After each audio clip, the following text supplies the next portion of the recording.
કિસાન knowledge ચેનલમાં મિત્રો સ્વાગત છે। બધા ખેડૂત મિત્રોને રામ રામ। તો ખેડૂત મિત્રો, તમે જોઈ શકો છો કે આ આંબાનો આવો હાલ કેમ થયો છે। તો આમાં સાઈડમાં આપણે રસકો વાવેલો છે, તો રસકાના કેરામાંથી સતત પાણી આવતું રહ્યું છે, જેના કારણે વધારે પડતી ભીનાશ રહી છે।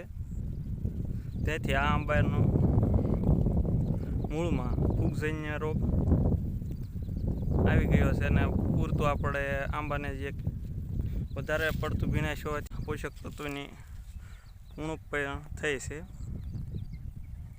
એ માટે આંબો આ રીતે સુકાઈ રહ્યો છે। જ્યારે મૂળમાં કોહવારા જેવું લાગી જતું હોય છે, ત્યારે યોગ્ય રીતે જો આ બંને આપણે યોગ્ય ફ્રૂટ પણ આમાં નથી લીધી, અને જ્યારે આપણે બીજો આંબો તેની સાથે જ વાવેલો છે, તો આમાં પ્રમાણમાં ઓછું પાણી આવે છે। તો તમે જોઈ શકો છો કે આની ફૂટ કેવી સરસ મજાની છે। ચારે બાજુ આંબો ફૂટ યોગ્ય પ્રમાણમાં લીધી છે। આમાં તમે જોઈ શકો છો આ ભીનું ઓછી છે, જેના કારણે આ આંબાનો સારો વિકાસ થયો છે।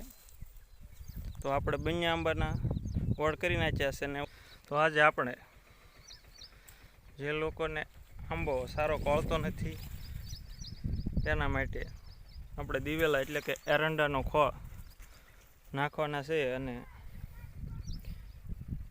જે ફૂગનાશક હોય છે અને કૃમિનાશક પણ હોય છે, તેથી આંબાના મૂળનો સારો વિકાસ થાય છે અને યોગ્ય પ્રમાણમાં એને ખાતરની જરૂરિયાત મળી રહેશે। જે લોકો વારંવાર આંબા વાવે છે ને રહેતા નથી ને વયા જાય છે, તો એના માટે આ એક સરળ અને સચોટ ઈલાજ છે, જેમાં તલકીડી ઉધઈનો પણ એ સારી રીતે નિવારણ કરે છે। તો ચાલો હવે આપણે એરંડાનો ખોળ આપણે નાખી દઈએ। જે લોકો વારંવાર આંબા કરે છે અને કે મારા પડામાં આંબા થતા નથી, તો એના માટે આ સીધો અને સરળ ઉપાય છે। તો તમે આ જરૂરથી અપનાવજો। આપણે એરંડાનો ખોળ જેમ ફૂગનાશક ને કૃમિનાશક છે, તેમ એ સારી રીતે ઘેણ એટલે કે સફેદ મૂંડા, ઉધઈ અને તલકીડી જેવા પ્રશ્નથી આંબાના મૂળ ખાઈ જતા હોય છે, તો એનું પણ સારું એવું નિયંત્રણ કરે છે। સારું એવું એટલે કે ફૂલ જ નિયંત્રણ કરે છે।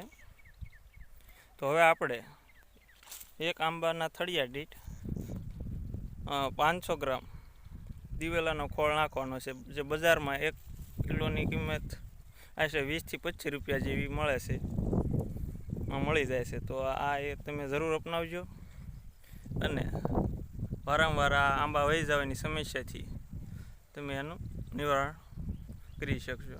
અને આંબાના મિત્રો વારંવાર ભીનું રહેતું ન હોવું જોઈએ, એટલે એને ખામણાનો યોગ્ય કરવો, 25 થી 30 દિવસે પિયત આપવું, તો તમારા આંબો સરસ વિકાસ થશે। તો હવે આપણે ખામણું અને ગોળ કરી નાખ્યો છે। તો મિત્રો, ખાલી આપણે આંબાના પાક જ નહીં, પરંતુ બાગાયતી પાકોમાં કોઈ પણ આંબા હોય, ચીકુડી હોય, જમરૂખડી હોય કે લીંબોડી હોય, તો દરેકના ખામણા કરી આપ થળિયા દીઠ 400, 400, 500 ગ્રામ દિવેલાનો ખોળ અચૂક નાખજો, જેનું બહુ જ સારું રિઝલ્ટ મળે છે।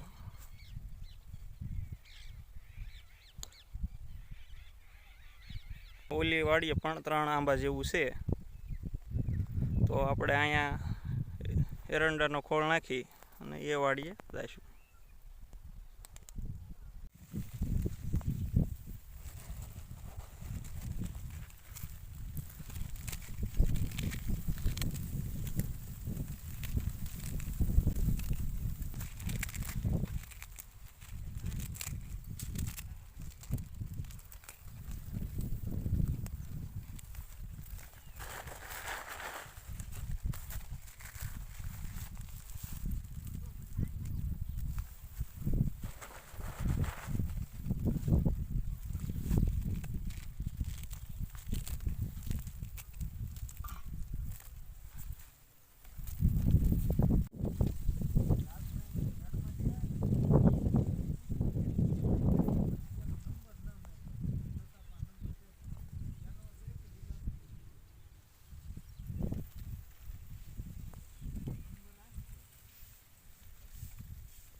દિવેલા તો આપણે દિવેલાનો ખોળ નાખી દીધો છે.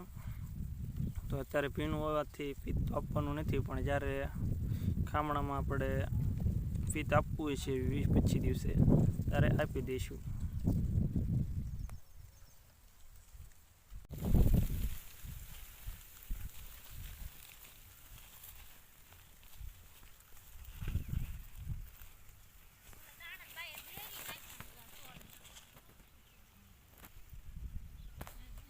તો આજના વિડીયોમાં એટલું.